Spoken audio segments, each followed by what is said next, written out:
जी, राम राम हरियाणा। एक बार फिर स्वागत आप सभी का बेमिसाल हरियाणा न्यूज़ में। मैं ब्रजेश चावला फिर जुड़ रहा हूं आपके साथ और बता दूं आपको, जब नेहरू कॉलोनी के टूटने की शुरुआत होनी थी 29 तारीख को, 29 तारीख रात को 2 बजे ये शुरुआत होनी थी, दिखा दूं आपको।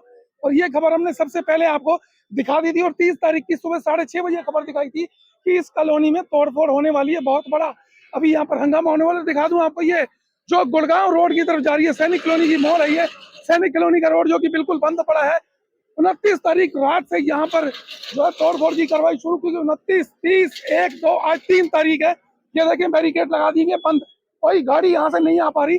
और ये जो कॉलोनी वासी है, देखें यहाँ पर सामान ले जा रहे हैं अपना, परेशान है, दुखी है, मायूस है, और अपनी गाड़ियों में अपने घरों का सामान भर भर के कहाँ लेकर जाएंगे इनको भी नहीं पता। बहुत बड़ी कॉलोनी है, ये दिखा दूं आपको। ये देखिए, पॉपलैंड मशीन यहाँ पर चल रही है और तमाम लोग जो यहाँ पर खड़े हैं, जिनके घरों को तोड़ा जा रहा है। घरों को तोड़ने का कारण क्या है, ये आपने देख लिया होगा क्या है कारण। इस पूरी कॉलोनी को, नेहरू कॉलोनी को अवैध बताया गया। यहाँ पर एक मस्जिद थी, उसी के ऊपर 29 तारीख की रात को कार्रवाई हुई, बहुत बड़ी कार्रवाई हुई और लगातार कार्रवाई उस मस्जिद के ऊपर, धार्मिक स्थल के ऊपर चलती रही।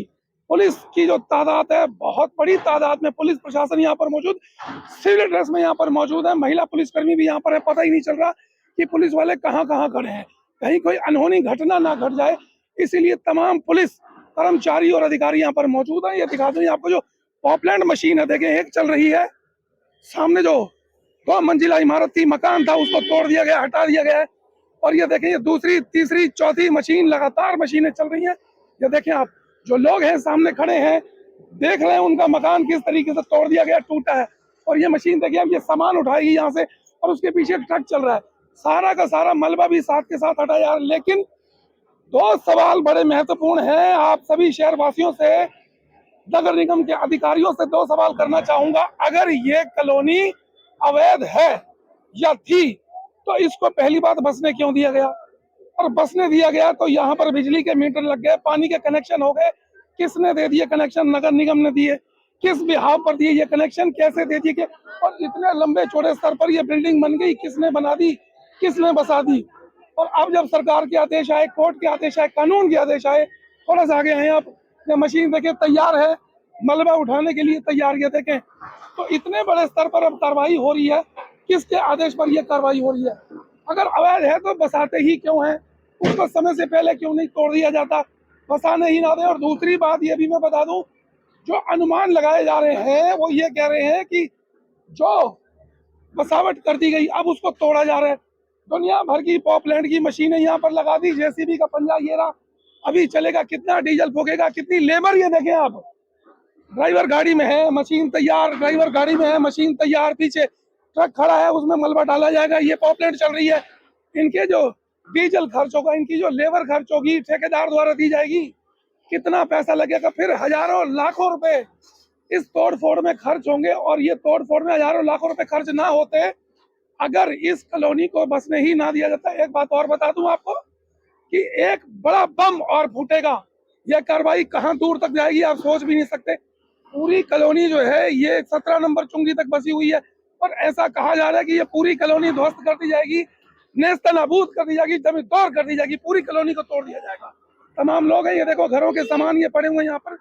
और ये पूरी जो मस्जिद थी, आगे तक जो डबुआ रोड तक जा रही है, वहां तक इसकी तोड़फोड़ हुई और तोड़फोड़ की कार्रवाई लंबी जारी रही है। देखे, जो लोग हैं परेशान हैं, अपने घरों का सामान उठा रहे हैं। और ये देखें, बचाव की भी बात हो रही है कि कहाँ कहाँ किसका क्या क्या बचाव किया जाएगा।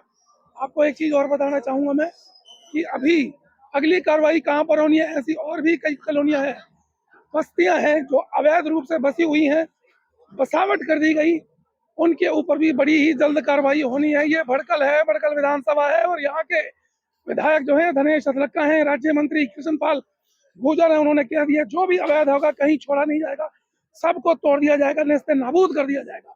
तो भड़कल विधानसभा के अंडर में आती है ये कॉलोनी। और बता दूं आपको, 17 नंबर चुंगी तक ये कार्रवाई होनी है। बता दूं आपको, नहीं पता तो मैं बता देता हूँ, 17 नंबर चुंगी तक ये कार्रवाई होगी। उसके बाद कई और कॉलोनियां हैं, और इसके बाद हो सकता है अगला जो पंजा चलेगा भड़कल गांव की तरफ, उसके आसपास के एरिया में चलने वाला है ये पंजा। ये भी अभी तक बहुत से लोगों को नहीं पता। वहां पर कार्रवाई इसी हफ्ते शुरू हो सकती है, हो सकता है आज रात को शुरू हो, हो सकता है वो कार्रवाई कल शुरू हो सकता है परसों, इसी हफ्ते के अंदर अंदर उम्मीद जताई जा रही है कि वहां पर कार्रवाई शुरू हो जाएगी और बड़े स्तर पर होगी। और देखें कैसे लोगों ने ये मकान बनाए हैं और उसको ध्वस्त किया जा रहा है, तोड़ा जा रहा है।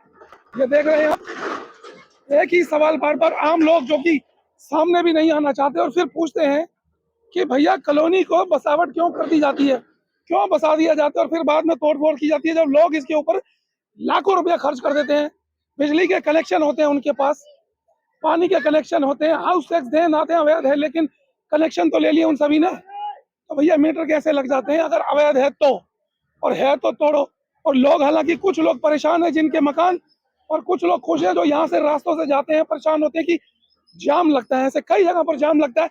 बात इस अवैध कॉलोनी की नहीं हो रही, पूरे टाउन में ऐसी कई बिल्डिंग है, ऐसे कई बाजार है, ऐसी कई इमारतें हैं जिनकी वजह से जाम लगता है। तो क्या वो बिल्डिंगें भी तोड़ी जाएंगी या इन कॉलोनियों के ऊपर ही पीले पंजा चलेगा? बड़ी बात है, बड़ा सवाल है कि क्या इस तरीके की और कॉलोनियां हैं। ये देखें आप, लगातार पॉपुलर मशीन जो चल रही है, पीला पंजा चल रहा है, और इसके जो खर्चा आ रहा है उसका खर्चा कौन भुगतेगा? नगर निगम भुगतेगी या हम भुगतेंगे? आप भुगतेंगे, क्योंकि हमारा जो टैक्स जाता है, हाउस टैक्स जाता है, सीवर टैक्स जाता है, पानी का टैक्स जाता है, बिजली का टैक्स जाता है, वो कहाँ जाता है? नगर निगम में जाता है, बिजली विभाग में जाता है। हमारे ही पैसों से ये तोड़फोड़ की कार्रवाई को अंजाम दिया जा रहा है।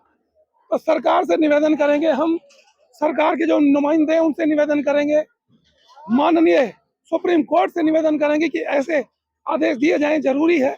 और साथ ही जो हमारे विधायक हैं, पार्षद हैं, उनसे भी निवेदन की ऐसी कॉलोनियों की बसावट की ही ना जाए और उसकी बसावट शुरू होने से पहले ही उसको हटा दिया जाए, ताकि लोगों को भी समस्या ना हो, सरकार का भी पैसा ना लगे, जनता भी परेशान ना हो। क्योंकि ये रास्ते करीब 29 तारीख की रात को बंद कर दिए गए थे, एक दिन के लिए रास्ते खोले, फिर रास्ते बंद है। और आपको बता दूं, आप अगर सैनिक कॉलोनी के रास्ते गुड़गांव की तरफ जाना चाह रहे हैं तो बिल्कुल भी ना आए, क्योंकि ये कार्रवाई अभी लंबी चलेगी।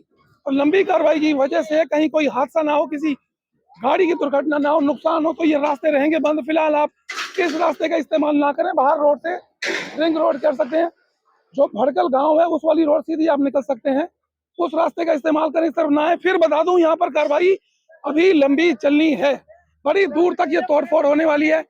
और यहाँ की तोड़फोड़ के साथ साथ बड़ी ही जल्द एक और जगह पर भी, धार्मिक स्थल कह सकता हूँ, वहां पर भी तोड़फोड़ की उम्मीद जताई जा रही है, वहां पर भी तोड़फोड़ होनी है। कुछ कॉलोनियां हैं वहां पर भी तोड़फोड़ होगी। तो आप सचेत रहें, सतर्क रहें, किसी भी अवैध कॉलोनी में अपना मकान ना खरीदें, निर्माण ना करें, नुकसान होगा, परेशान होंगे, दुखी होंगे, जैसे ये लोग हो रहे हैं। देखें आप, बने हुए मकान टूट रहे हैं।